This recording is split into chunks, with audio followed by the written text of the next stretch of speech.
We are the brave, we are the bold. We can be anything, anything, anything. We are the light. Hello everyone, स्वागत करता हूं मैं आपका मेरे YouTube channel ज्ञान ग्राम में। अगर आप पहली बार चैनल को विजिट कर रहे हैं तो प्लीज़ वीडियो को लाइक करें और चैनल को सब्सक्राइब करें ताकि इस ज्ञान का प्रसार जो है वो ज़्यादा से ज़्यादा लोगों तक हो जाए और लोगों को सजेस्ट भी करें आप इस चैनल के बारे में। तो लास्ट वीडियो में हमने जो है पार्लियामेंट वाले पोर्शन के बारे में डिस्कस किया था, जहाँ पे हमने लोकसभा और राज्यसभा से रिलेटेड इम्पॉर्टेंट फैक्ट्स जो है एग्जामिनेशंस के लिए जो इम्पॉर्टेंट होते हैं वो हमने डिस्कस किए थे। अगर आपने इस पार्टिकुलर पार्लियामेंट वाले वीडियो को नहीं देखा है तो प्लीज़ आप जाके देखें, काफ़ी इन्फॉर्मेटिव चीज़ जो है उसमें इंक्लूड की गई है। इस पार्टिकुलर वीडियो में जो है हम अपने पॉलिटी वाले सीरीज़ को आगे बढ़ाते हैं और हम लोग डिस्कस करने जा रहे हैं आज सुप्रीम कोर्ट के बारे में, जो कि एग्ज़ामिनेशन पर्पस के लिए ये भी बहुत इंपॉर्टेंट टॉपिक हो जाता है। तो जब से हम देखेंगे कि सुप्रीम कोर्ट जो है इसका इनॉग्रेशन जो वो हुआ था, ये हुआ था 28 जनवरी 1950 को। तो 1950 से ही जो है सुप्रीम कोर्ट अपने वास्तविक स्वरूप में जो है ये काम कर रहा है 28 जनवरी से।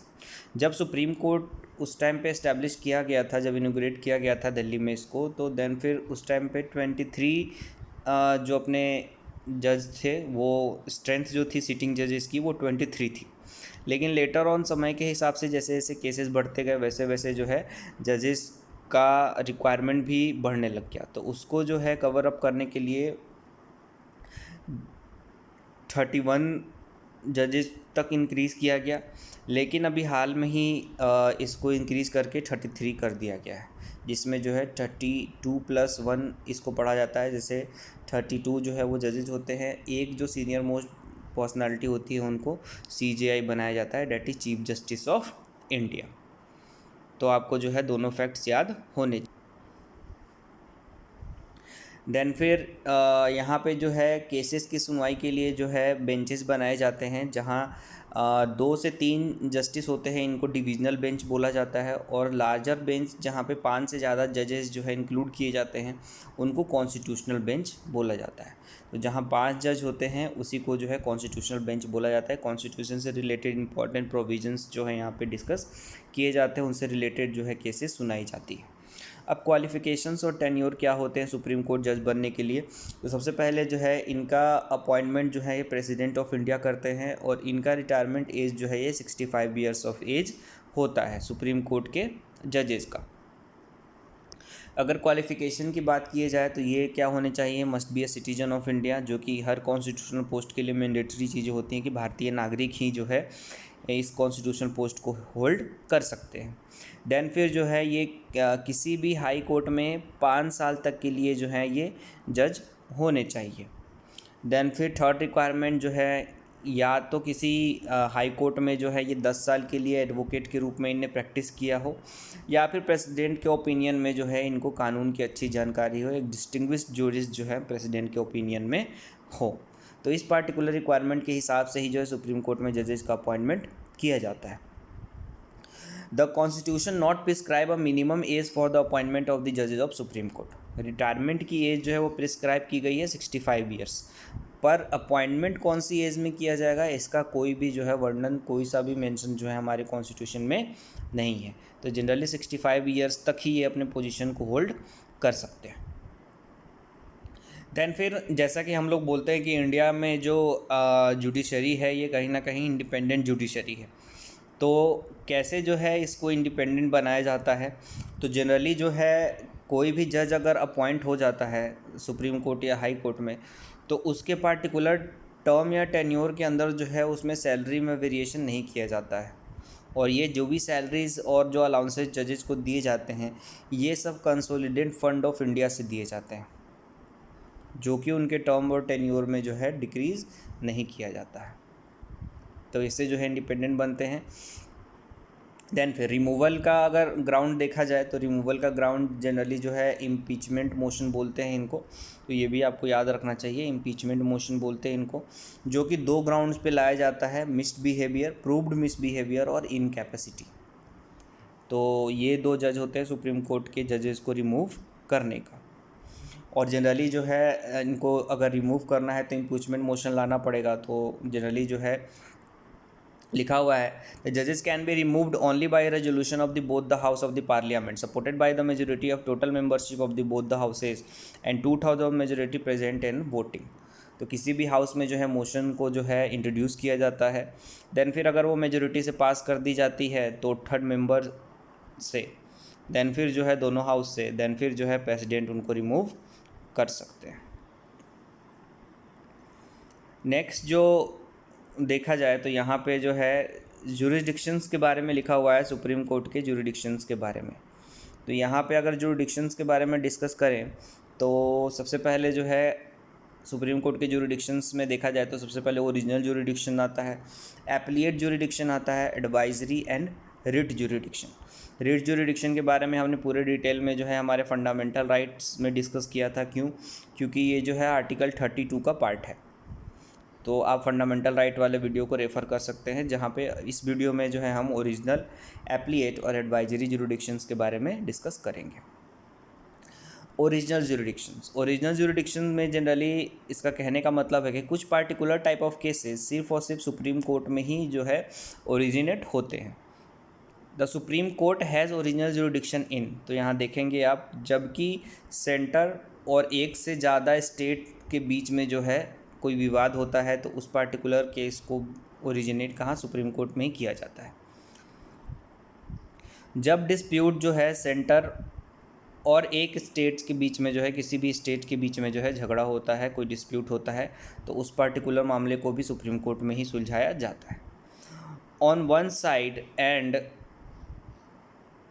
वन और more state on the other side, या फिर किसी राज्य से किसी राज्यों का झगड़ा जो है होता है तो ये भी जो है ओरिजिनल जुरिडिक्शन ही कहा जाता है। और फंडामेंटल राइट से जो डिस्प्यूट होते हैं, अराइज होते हैं फंडामेंटल राइट को इन्फोर्समेंट के लिए, तो ये भी सुप्रीम कोर्ट को ओरिजिनल जुरिडिक्शन का ही पार्ट होते हैं। नेक्स्ट जो हमारा जुरिडिक्शन है ये है एप्लीएट जुरिडिक्शन। एप्लीएट जुरिडिक्शन जनरली जो है अपील वाला सिस्टम होता है, जहाँ पे लोअर कोर्ट के डिसीजंस जो हैं वो हायर कोर्ट में जो है अपील किए जा सकते हैं। इसलिए सुप्रीम कोर्ट जो है एक हाईएस्ट कोर्ट ऑफ अपील भी उसको कहा जाता है। जो भी हमारे कॉन्स्टिट्यूशनल केसेज हैं, सिविल क्रिमिनल केसेज हैं, या फिर जो स्पेशल लीव के थ्रू जो अपील किए गए हैं, ये सारे जो है एप्लीएट जुरिडिक्शंस में आते हैं। तो अपील कहने का मतलब होता है कि जैसे हमने जो हमारा कोर्ट का जो है फेडरल डिवीज़न दिखाया है, तो सुप्रीम कोर्ट सबसे हाईएस्ट में होता है, देन फिर स्टेट्स के हाई कोर्ट होते हैं, और फिर यहीं पे जो है इनके सबऑर्डिनेट या डिस्ट्रिक्ट कोर्ट्स भी होते हैं। तो इस पार्टिकुलर चीज़ों से, जैसे इनका फैसला जो है डिस्ट्रिक्ट कोर्ट्स के हम हाई कोर्ट में अपील कर सकते हैं, हाई कोर्ट का सुप्रीम कोर्ट में अपील कर सकते हैं। सुप्रीम कोर्ट जो है ये हाईएस्ट कोर्ट ऑफ अपील होता है। तो इस तरह से आप इसको समझ सकते हैं। दैन फिर कुछ इंपॉर्टेंट फैक्ट्स जो हैं यहाँ पे सुप्रीम कोर्ट के जजेस के बारे में लिखा हुआ है। जैसे पहले चीफ जस्टिस ऑफ इंडिया जो है एच.जे. कानिया थे। के.एन. सिंह जो है सबसे शॉर्टेस्ट टर्म के लिए जो है ये CJI बने हैं, चीफ जस्टिस ऑफ इंडिया बने हैं। लॉन्गेस्ट जो है ये YV चंद्रचूड़ जी जो हैं ये बने हुए थे। और पहली जो है फीमेल जज ऑफ सुप्रीम कोर्ट थी फातिमा बीबी जी। तो ये काफ़ी इंपॉर्टेंट क्वेश्चन बन जाता है। और सेकेंड जो है ये ज्ञान सुधा मिश्रा जी बनी थी। Advisory jurisdictions. एडवाइजरी जुरिडिक्शन कहने का मतलब एडवाइस देना। अब एडवाइस जो है वो कौन सीख कर सकता है सुप्रीम कोर्ट से? तो जनरली जो है प्रेसिडेंट ऑफ इंडिया जो है एडवाइस सीख करते हैं कोई भी लीगल या कॉन्स्टिट्यूशनल मैटर पे। Advisory jurisdiction refer to the process where president seeks the courts to advice on the legal matter according to article 143। तो यहाँ आर्टिकल नंबर भी आपको याद होना चाहिए। आर्टिकल 143 जो है एडवाइजरी जुरिडिक्शंस के लिए जो है इंडिकेट करता है, जहाँ प्रेसिडेंट जो है कोई भी लीगल मैटर पे जो है सुप्रीम कोर्ट से एडवाइस मांग सकता है। आर्टिकल 129 के अकॉर्डिंग जो है सुप्रीम कोर्ट जो है कोर्ट ऑफ रिकॉर्ड भी होता है। मतलब जो सुप्रीम कोर्ट के फैसले हैं वो दूसरे किसी भी फैसले के लिए बेसिस बन सकता है, उसको हम लोग दूसरे केसेस में भी रेफ़र कर सकते हैं। सुप्रीम कोर्ट में जो है केसेस ट्रांसफ़र करने के लिए एक और अमेंडमेंट किया गया था 44 में, जहाँ पे सुप्रीम कोर्ट जो है खुद भी जो है किसी भी केस को जो है हायर कोर्ट से जो है ट्रांसफ़र कर सकता है, जहाँ पे किसी भी सिग्निफिकेंट लॉ को क्वेश्चन किया जा रहा है। नेक्स्ट जो हमारा इम्पोर्टेंट प्रोविज़न है ये है controller auditor general of India से लेके, तो ये भी जो है कैग की पोजीशन इनको कही जाती है। तो यहाँ बस आपको यही याद कर लेना चाहिए कि कंट्रोलर ऑडिटर जनरल जो है ये आर्टिकल 148 में मेंशन्ड है और इनका अपॉइंटमेंट जो है ये प्रेसिडेंट करते हैं। जनरली जो भी हमारे जैसे कोई भी कंपनी होती है तो वहाँ अकाउंट्स होते हैं कि कितना पैसा आया, कैसे उसको खर्च किया। तो सेम अगर देश भी है तो देश में भी जैसे हमने देखा था कि हमारे अकाउंट्स से जो है consolidated fund of India, public accounts होते हैं। तो ये सारे अकाउंट्स जो होते हैं यहाँ से पैसे किस तरह से खर्च हो रहे हैं, जो भी इनकम और एक्सपेंडिचर है, तो ये सारे जो है ऑडिट करने का काम कौन करते हैं, हमारे controller auditor general of India करते हैं। लिखा हुआ है CAG audits all the receipts and the expenditure of union and the state government, also act as external auditor of the government owned company, जो भी गवर्नमेंट की कंपनी होती है उनका भी करते हैं ये। और कैग जो है अपना रिपोर्ट प्रेसिडेंट को सबमिट करते हैं यूनियन गवर्नमेंट के रिस्पेक्ट में, और स्टेट गवर्नमेंट में जो है फॉर दी स्टेट गवर्नर्स को, अगर स्टेट के केस में जो है स्टेट का अकाउंट किया तो गवर्नर को सबमिट करते हैं, और फिर ये लोग जो हैं अपने रिस्पेक्टिव लेजिस्लेचर में जो है उसको पुट डाउन करते हैं।